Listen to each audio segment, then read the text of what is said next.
आप मुझे किसी भी नाम से बुला सकते हैं, धंधे वाली या वेश्या। समाज में मुझे कभी भी इज्जत की नजरों से नहीं देखा गया है। मेरे पास हर तरह के ग्राहक आते हैं, इसलिए मुझे थोड़ी बहुत अंग्रेजी भी आती है। मैं मुंबई के करीब ही 15 किलोमीटर के दायरे में एक जिले में रहती हूँ। आप red light area near Mumbai शब्द डालकर कंप्यूटर पर सर्च करेंगे तो मेरा यह इलाका आसानी से मिल जाएगा। यहाँ पर तकरीबन 800 औरतें इसी धंधे में लगी हैं।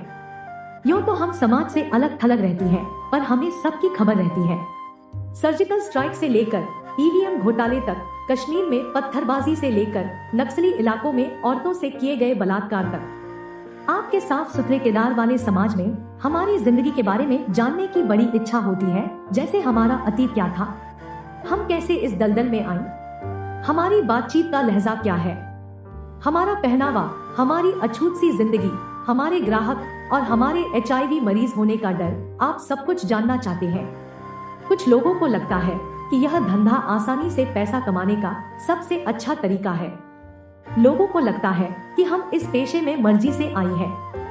मैं एक बात जानना चाहती हूँ कि आप किसी भी साधारण औरत से पूछिए कि अगर कोई मर्द आपको गलत नजर से देखता है तो कितना गुस्सा आता है, आप कितना असहज महसूस करती हैं। जब उसने आपको छुआ नहीं सिर्फ देखा तो आप असहज हो जाती है, तो हमें यह सब करके कैसे अच्छा लगता होगा। यह सोच जानबूझकर बनाई गई है कि यह पेशा अच्छा लगने की वजह से फल फूल रहा है। आपके सभ्य समाज ने इस चलन को मंजूरी सी दे दी है कि मर्द हमारे शरीर को नोचने, तोड़ने और काटने का हक रखते हैं। यह आसानी से पैसा कमाने वाली सोच बिल्कुल गलत है। इस पेशे में आने वाली लड़कियां ज्यादातर मजबूर होती हैं, अनपढ़ होती हैं, उनका परिवार बेहद गरीब और लाचार होता है, उनका कोई सहारा नहीं होता है। कोई उनका ही नजदीकी दोस्त, रिश्तेदार, पड़ोसी उनकी मजबूरी का फायदा उठाता है और पैसों के लिए ऐसे नरक में धकेल देता है। मेरे साथ काम करने वाली कुछ लड़कियां तो रद्दी से भी सस्ते दामों पर खरीदी गई हैं। आमतौर पर 14 साल से 15 साल की लड़की 2500 रुपए से लेकर 30,000 रुपए के बीच खरीदी जाती है। साल 2017 में एक 16 साल की और दूसरी 14 साल की दो बहनों को सिर्फ 230 रुपए में खरीदा गया। दो लड़कियां 230 रुपए में बिक गईं। अगर दोनों लड़कियों का कुल वजन 80 किलो भी था तो इसका मतलब 3 रुपए प्रति किलो। जरा याद करके बताइए कि आपने पिछली बार रद्दी अखबार किस भाव में बेचे थे। शुरुआत के दिनों में खरीद कर लाई गई लड़कियों को समझाने का काम हमें ही करना पड़ता है। कोई भी लड़की सिर्फ बात करने से नहीं मानती, फिर उसे खूब डराया और धमकाया जाता है। बहुत सारी लड़कियां डर के चलते मान जाती हैं और जो नहीं मानती हैं उनके साथ बलात्कार करते हैं, मारते पीटते हैं, बार बार लगातार, जब तक वे इन जुल्मों के चलते टूट नहीं जाती और काम करने के लिए हाँ नहीं कर देती। पर कुछ लड़कियां फिर भी नहीं मानती, तब उनको बलात्कार करने के बाद बेहद बुरी तरह से सताया जाता है। कभी कभार उनकी हत्या भी कर दी जाती है या वह लड़की खुदकुशी कर लेती है।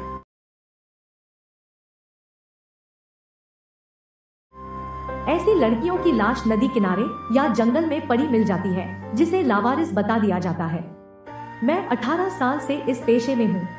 मैंने भी डर और जख्मों को भोगा है, हर पल मौत से भी बदतर रहा।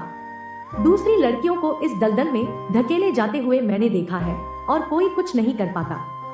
हम सिर्फ एक शरीर है। आपका साफ सुथरा समाज सब कुछ देखता है और अपने काम में लग जाता है। अब आइए बताती हूँ अपने ग्राहकों के बारे में। पहले हमारे ग्राहक अधेड़ हुआ करते थे, पर अब नौजवान और यहाँ तक कि नाबालिग भी आते हैं। इस पेशे का एक डरावना चेहरा यह भी है कि नाबालिग बहुत दरिंदे होते हैं। ये लड़के हमसे अलग अलग डिमांड करते हैं। वे इंटरनेट पर जैसे सीन देखते हैं उन्हें दरिंदगी के साथ अपनाते हैं। हमारे मना करने पर खतरनाक हो जाते हैं, क्योंकि पैसा देकर मनमानी करना इनका हक है। ये लड़के काफी बेरहम होते हैं, पर हमारे पास चुनाव की गुंजाइश नहीं होती है। किसी तरह से उस वक्त को गुजारना होता है। समाज में बैठे लोगों को लगता है कि हम बैठे बैठे मलाई खा रही हैं और हमारे पास बेतहाशा पैसे हैं। सच तो यह है कि हमारी हालत को समझना उतना ही मुश्किल है जितना देश के बजट को समझना है। हमें जब खरीदा जाता है तो वह रकम हमें ब्याज समेत चुकानी पड़ती है, जिसे हम 4 से 8 साल तक ही चुका पाती है। क्या आपको पता है कि हमारी खरीद और बिक्री में लगी हुई पूंजी की ब्याज दरें कितनी होती हैं? यह हमारा मालिक या दलाल तय करता है। लड़की की उम्र, खरीद की रकम, उसके चेहरे मोहरे और आखिर में बिचौलिए होते हैं, जिसमें पुलिस और मानव अधिकार संस्थाएं चलाने वालों का भी हिस्सा होता है। सब मिलकर हमारी कीमत तय करते हैं। यह भी एक बड़ा सच है कि एक धंधे वाली को मिलने वाले पैसे से बहुत से लोगों के घर पलते हैं, पर वह सभी लोग सभ्य समाज का हिस्सा बन जाते हैं और हम बदनाम गलियों की रोशनी बनकर रह जाती हैं। शुरुआत के दिनों में सिर्फ हमें खाना और कपड़ा व मेकअप का कुछ सामान ही दिया जाता है। मुझे साल 1997 में महज 8,000 रुपए में खरीदा गया था। शुरू के 5 साल तक मुझे कभी कुछ नहीं मिला, यानी 8,000 रुपए चुकाने के लिए मुझे 1,000 से ज्यादा लोगों के साथ जिस्मानी संबंध बनाने पड़े। मतलब प्रति ग्राहक मेरी लागत 8 रुपए थी। हालांकि अब इस समय हर लड़की को एक ग्राहक से 100 से 150 रुपए मिल रहे हैं। आमतौर पर खुद का सौदा करने के लिए मजबूर एक लड़की महीने में 4,000 से 6,000 रुपए कमाती है। इसके बाद उसे घर का किराया 1,500 रुपए, खाना पीना 3,000 रुपए, खुद की दवा 500 रुपए और बच्चों की पढ़ाई लिखाई अगर मुमकिन हो पाई तो 500 रुपए और सबसे ज्यादा खर्च हमारे मेकअप का। आप सोचते होंगे कि मेकअप की क्या जरूरत है, पर यदि मेकअप ही नहीं होगा तो ग्राहक हमारे पास नहीं आएगा। पिछले 18 सालों में देशी और विदेशी तकरीबन 200 गैर सरकारी संस्थाएं देखी है। इनमें से 7 से 8 को छोड़कर बाकी सब फर्जी हैं। ऐसा लगता है कि सरकारी और गैर सरकारी संस्थाएं मिलकर हमारी बस्तियों को बनाए रखने के लिए काम कर रही हैं। हमारे लिए ऐसी संस्थाएं चंदा मांगती हैं, डॉक्यूमेंट्री फिल्में बनाती हैं, पर वह चंदा हमारे पास कभी नहीं पहुंचता। अच्छी फिल्म बनने पर डायरेक्टर को और काम करने वाले कलाकारों को अवार्ड मिल जाता है और हम जहां के तहां फंसी रहती हैं। हम भी काम करना चाहती हैं। हम आलसी नहीं हैं, पर सच तो यह है कि हमें इस दलदल से निकलने ही नहीं देना चाहते समाज के ये ठेकेदार। हम जैसी औरतों का 2 बार जन्म होता है, एक बार माँ के पेट से और दोबारा समाज में धंधे वाली के रूप में। हमारी सामाजिक जिंदगी भी आपकी जैसी ही है। हम भी उत्सव मनाते हैं, जैसे ईद, दिवाली, क्रिसमस, सब कुछ। उसकी बहुत बड़ी वजह है कि हमारे इलाके में सभी राज्यों से और विदेशी जैसे नेपाल, बांग्लादेश, म्यांमार, रूस, आयरलैंड और भी बहुत से देश की लड़कियां इस चक्रव्यूह में फंसी हुई हैं। हमारा रहन सहन पहले अलग था, पर अब नहीं है। हमारी भाषा अलग है, हमारे धर्म अलग है, हमारी जाति अलग है, पर 18 साल से एक साथ रहते रहते हम लोगों ने एक दूसरे को अपना लिया है। क्या आपने कभी सुना है कि ऐसे इलाके में कभी दंगे हुए, झगड़े हुए? नहीं, कभी नहीं सुना होगा आपने, क्योंकि हम एक दूसरे के दर्द के रिश्ते से जुड़ी हुई है। मुझे कभी कभी फख्र महसूस होता है खुद के धंधे वाली होने पर, क्योंकि हम में बहुत एकता है, प्यार है, ईमानदारी है, इंसानियत है, हम में दर्द है और दर्द के होने का एहसास भी जिंदा है। पर जिस समाज से आप आते हैं उस समाज में इन सारी बातों के लिए कहीं कोई जगह नहीं है, और इसीलिए हमारे लिए भी आपके उस समाज में कहीं कोई जगह नहीं है, न दिल में न समाज में। अगर कुछ मिला है तो वह है नफरत और बात बात पर वेश्या की गाली।